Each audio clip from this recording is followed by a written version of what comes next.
Hello everyone, my name is Ann Théato and welcome to the Psychic Matters podcast, episode number 81. Happy New Year to you, and I hope that 2023 brings some amazing adventures your way. If you need a boost in the mornings, I've got you. Go to my website and grab your freebie giveaway, a small ebook with 7 daily psychic power breakfast recipes, together with a daily affirmation and a daily mantra. It's a hugely beneficial way to start your day, and it's free. Go get it now on anntheato.com, ANNTHEATO.com.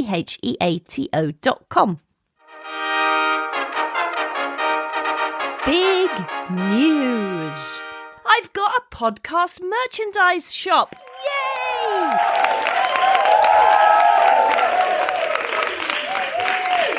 I have been working diligently behind the scenes this week on merchandise for the Psychic Matters podcast, namely t-shirts, hoodies, and wearable goods. I don't know about you, but I am always shocked when I consider some of the facts and statistics around the fashion industry.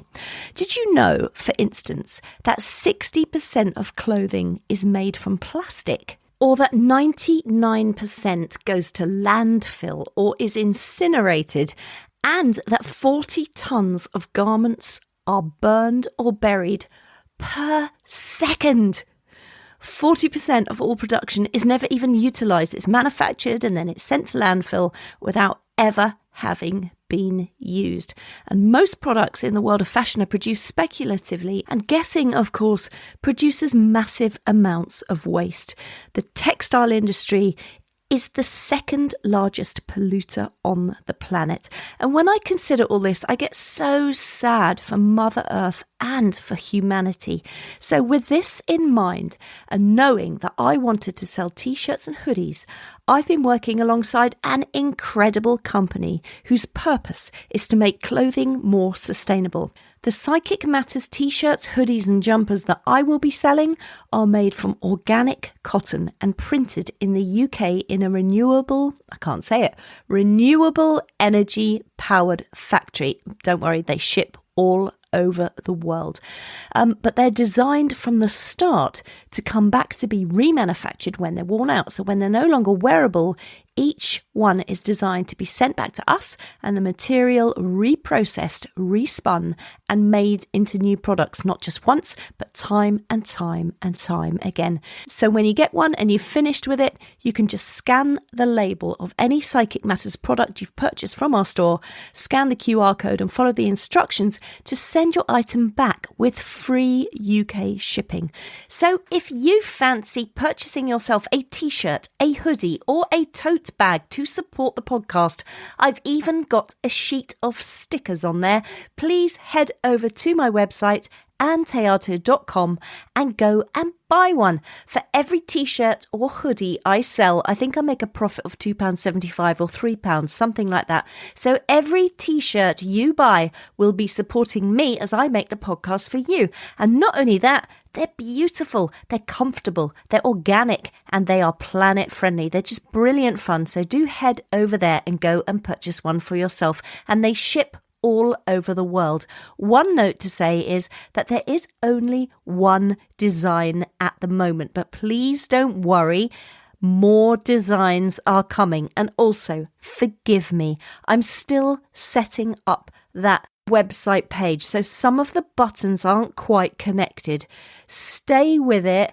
Try and press other buttons to navigate to where you need to go while I try and fix all that up. And hopefully by the end of January, it will all work smoothly. And now for this week's episode. We are looking at remote viewing. You may have heard of remote viewing, you may not. Some of you may think, oh, how dull and dry and boring.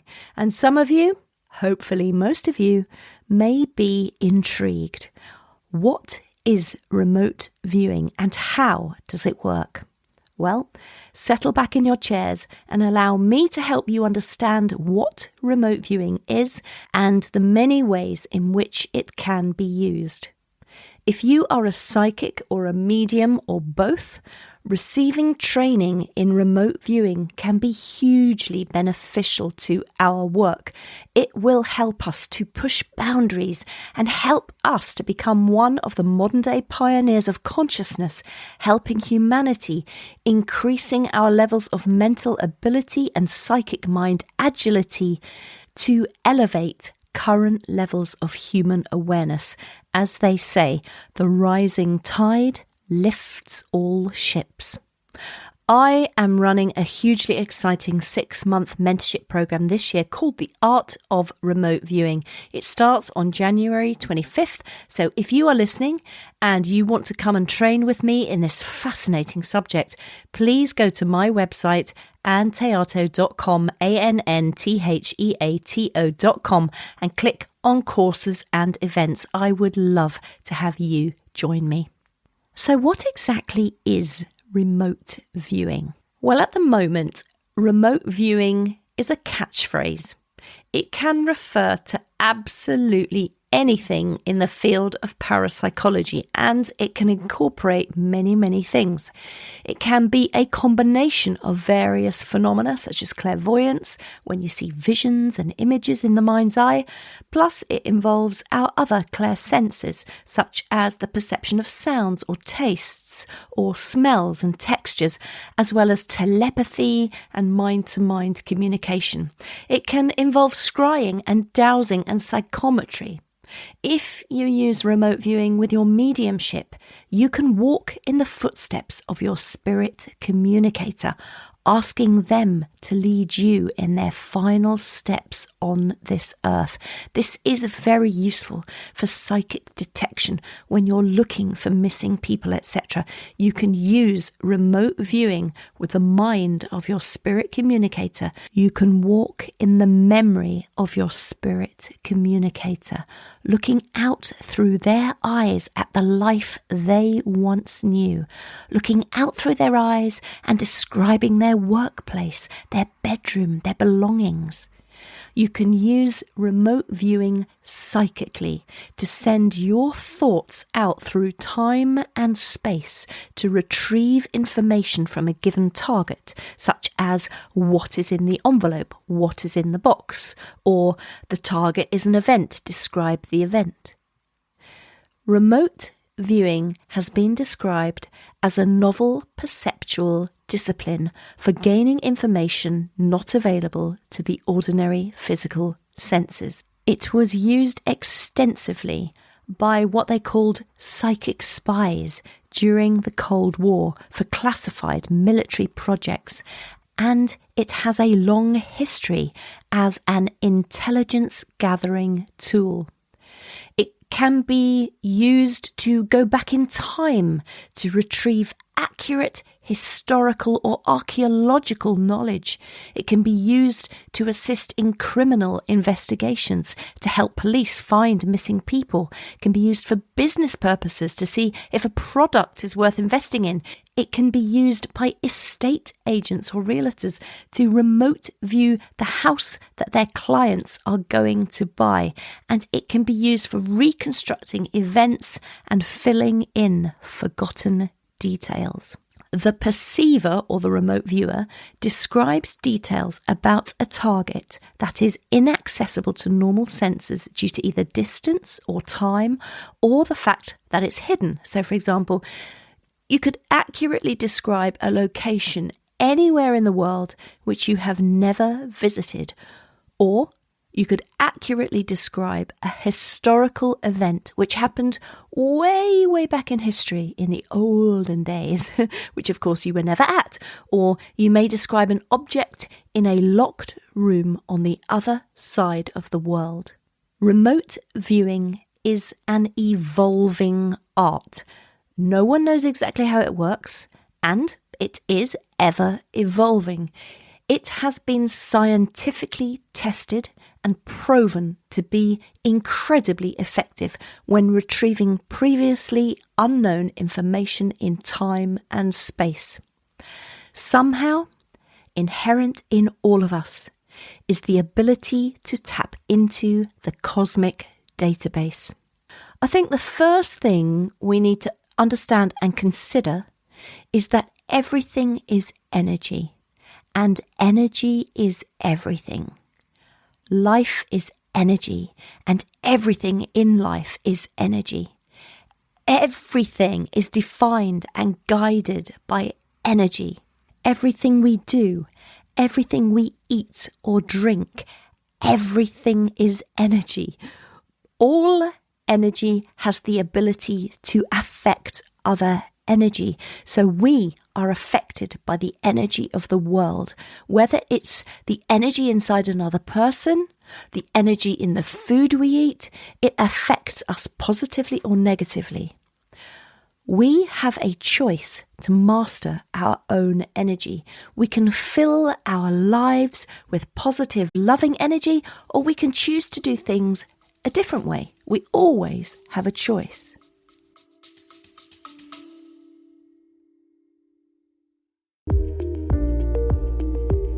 Eye-Opening Moments podcasts are real-life stories of adversity, encounters, and perspectives. They are moments that can lift your spirits, give you some food for thought, or move you. For the introspective mind that likes to reflect, discover, and find solutions or meaning in a complex life, listen to Eye-Opening Moments podcasts. Our energy cannot be taken away from us. If we are surrounded by people who are draining us, then we acknowledge that they are affecting us, but we in effect have chosen to give away our energy, so we can make a different choice. Positive energy in our lives creates possibility. If we avoid negative forms of energy such as gossip or some dark imagery or some types of music that brings our mood down, and if we replace that with positive things, then we increase our ability for endless possibility in this world, because what we eat will affect our body's energy. So we should choose food that makes us feel energetically positive. We are omnipotent, omniscient, and omnipresent in the unconscious. What does that mean, Anne? What are those long words? What do they mean? Well, omnipotent is to have unlimited power. Omniscient means knowing everything. And omnipresent is to be in all places at all times. We are infinite, and we have infinite healing energy within us and from the source.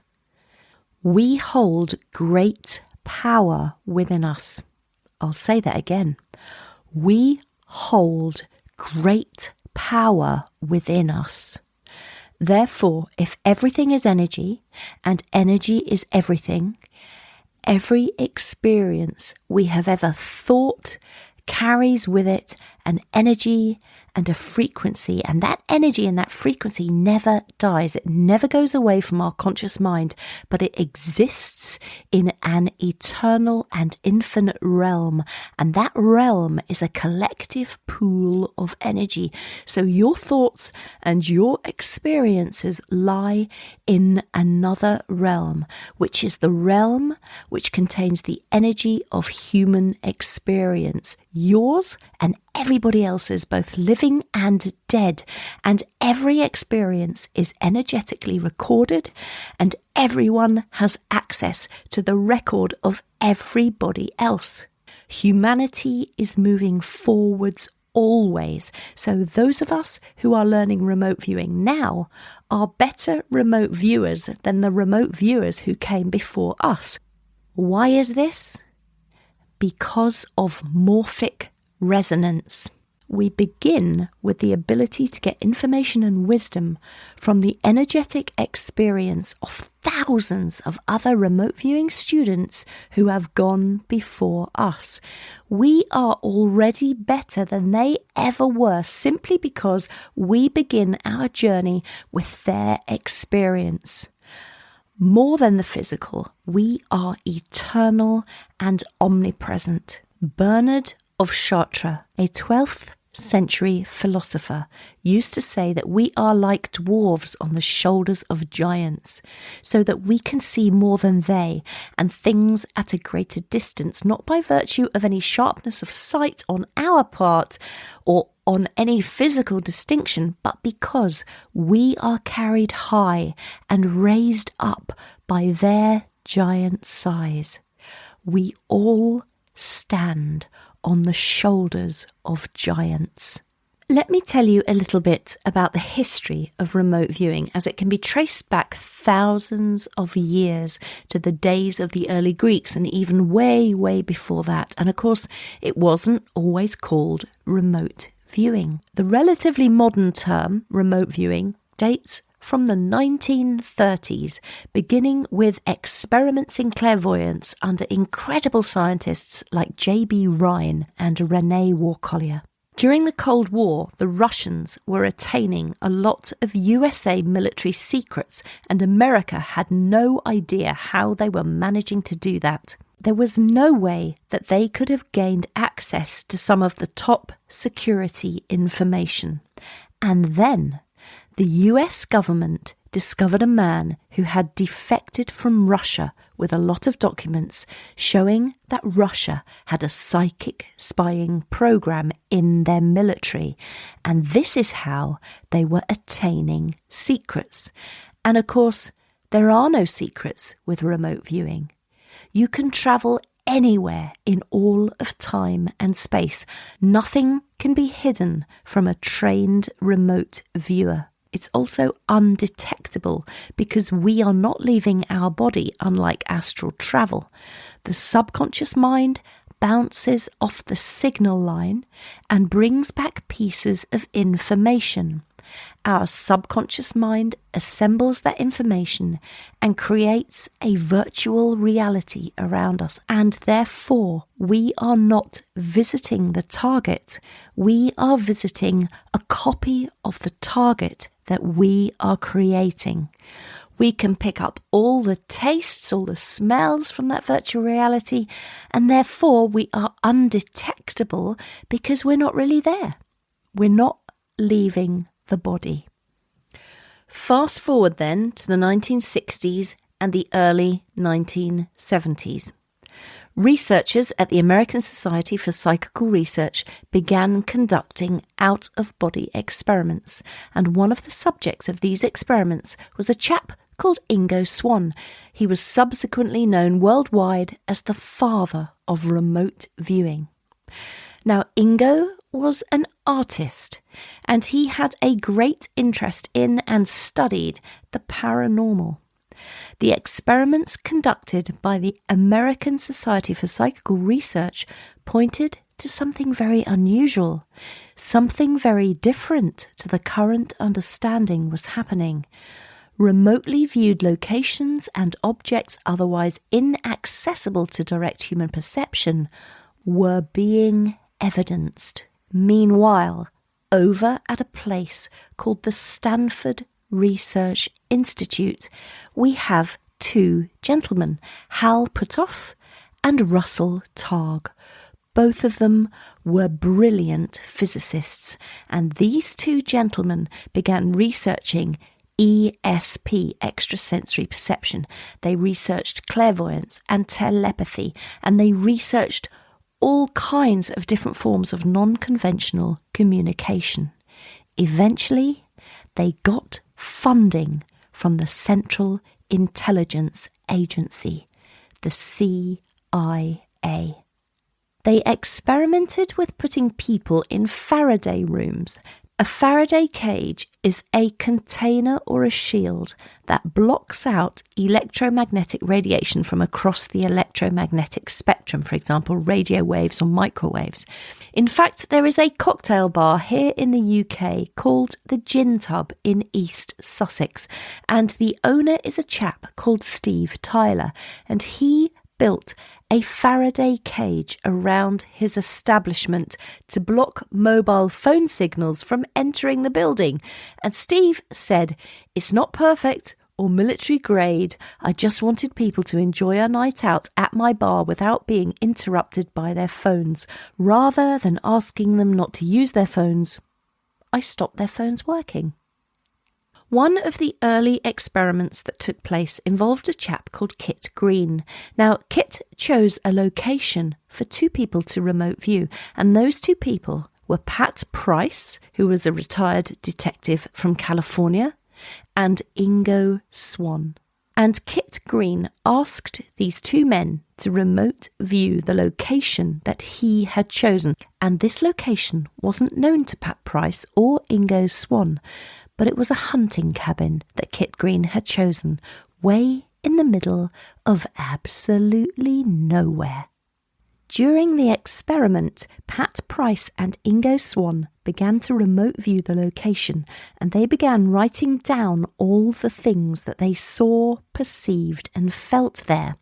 Now, what Kit Green did not know at that time was that close by to the hunting cabin he had randomly chosen was a secret underground military installation.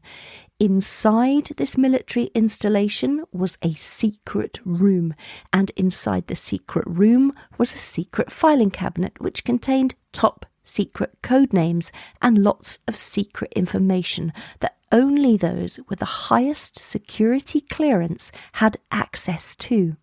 Whilst they were remote viewing, Pat Price and Ingo Swann entered the room, opened the locked filing cabinet drawer and read off all the names on all the files. The names were to do with billiards, 8-ball, cue ball, things like that. And then after they finished the experiment, Pat Price and Ingo Swann created a written report of their findings, which you always have to do when you're using the method of controlled remote viewing. And they gave their report to Kit Green, who had asked them to view the target in the first place. And so Kit Green took a look at their report, and at first glance he thought, well, this experiment hasn't worked. It's all full of descriptions of filing cabinets and billiard terms and so on and so forth. However, Kit Green passed the report up the chain of command, and apparently the big chiefs at the top of the chain were thrown into a frenzy of disbelief. They thought we had spies, but eventually they came to realise that this was true telepathic information. Pat Price and Ingo Swann used a technique called bilocation. And bilocation is a phenomena. It's when you buy into the virtual reality that you created so strongly that you feel you are truly there. You lose touch with your surroundings. You are at the location of the target in every way, mentally and physically. Your body temperature may rise in response to the high temperature present at the target site, or you may experience nausea because of something moving rapidly at the target site. They had bilocated to the target, which is when they were able to put their head into the filing cabinet to see what was in there. With scientific experiments like these taking place, with these phenomenal and inexplicable results, the US military obviously realised they had a massive breach in their security and they needed somehow to defend against it. So they created a military unit in which they could research this paranormal phenomena. They chose some abandoned buildings in a place called Fort Meade in Maryland, USA, and they enrolled a team of people to thoroughly, scientifically and methodically research and refine what we now all term remote viewing. For 20 years, the US government funded all the research, and of course it was all performed in secret. In 1978, the US Army created a unit to use remote viewing operationally, often collecting intelligence against foreign adversaries. In the 1980s, funding was hard to come by.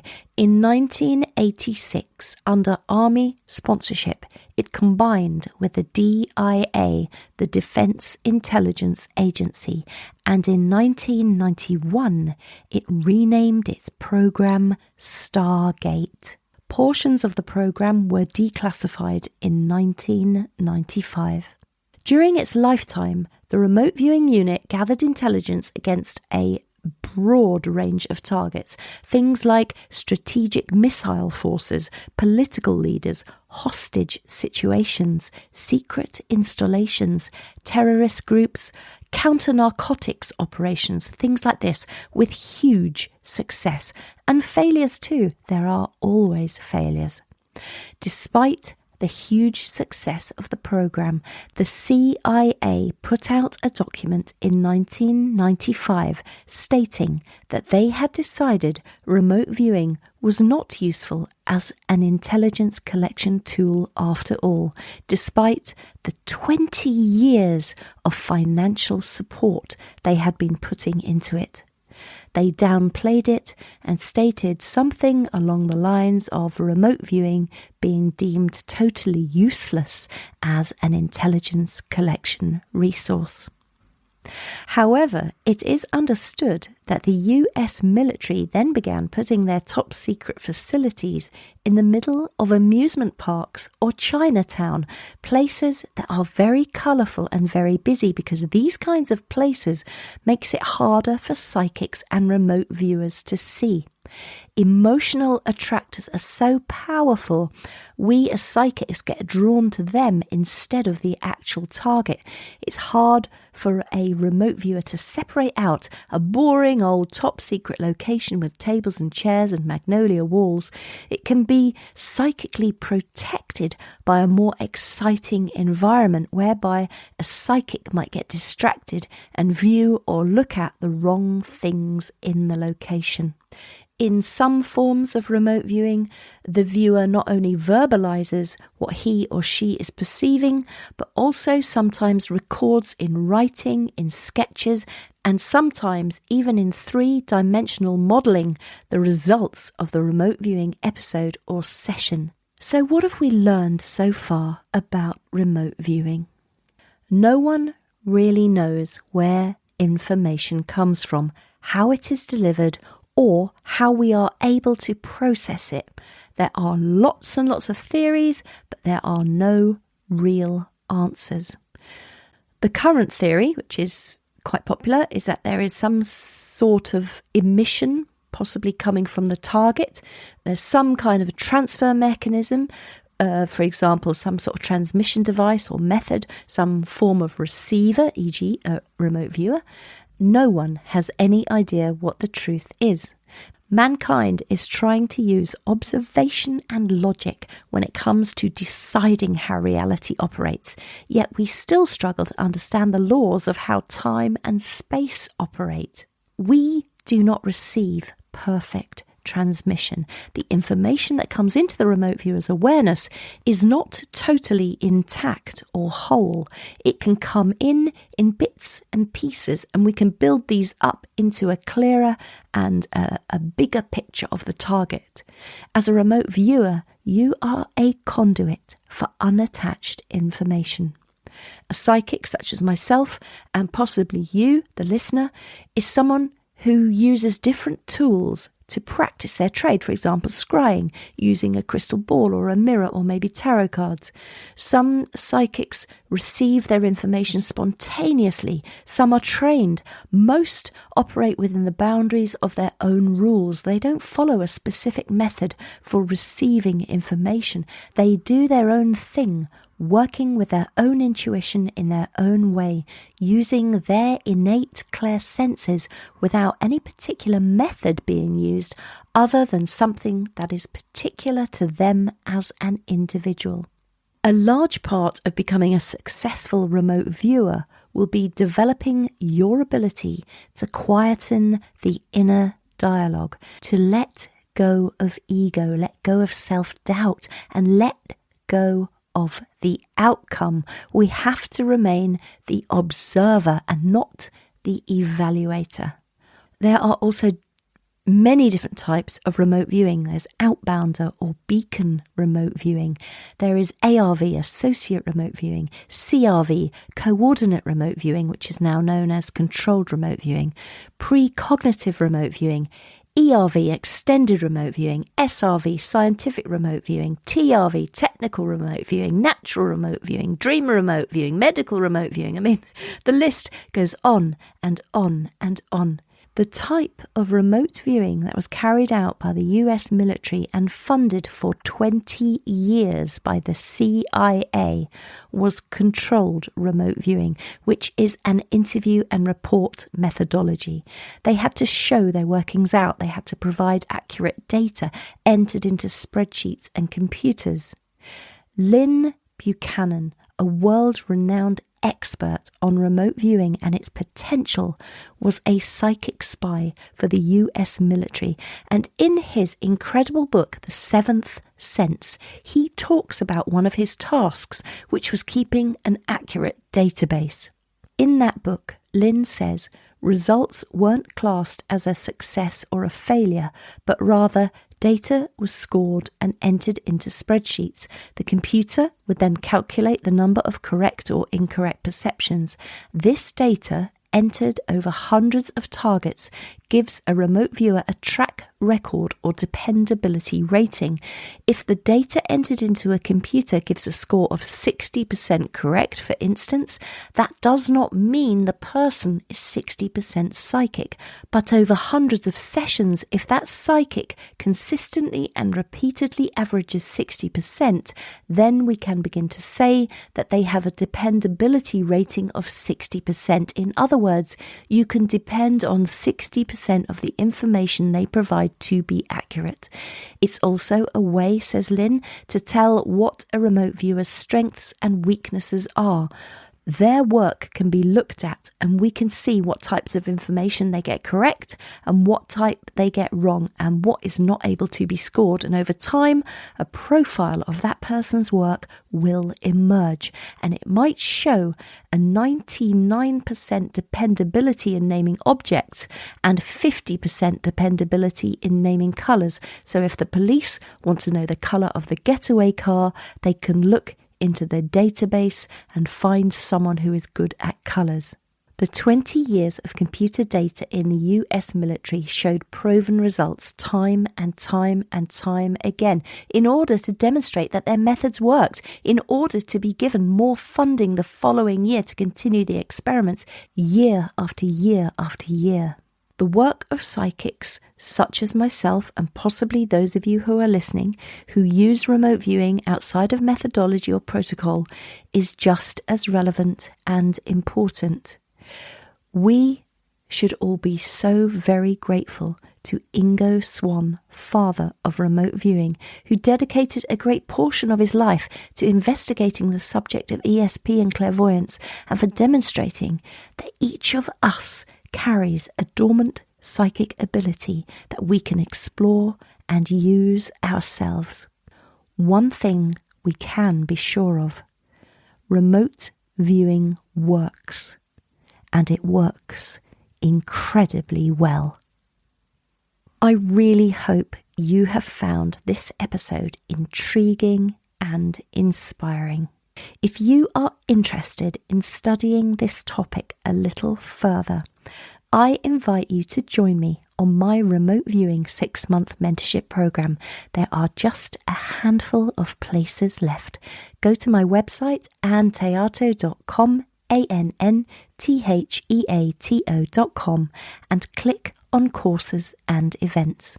As ever, there are show notes available with a full transcript on my website for this and any episode of the podcast.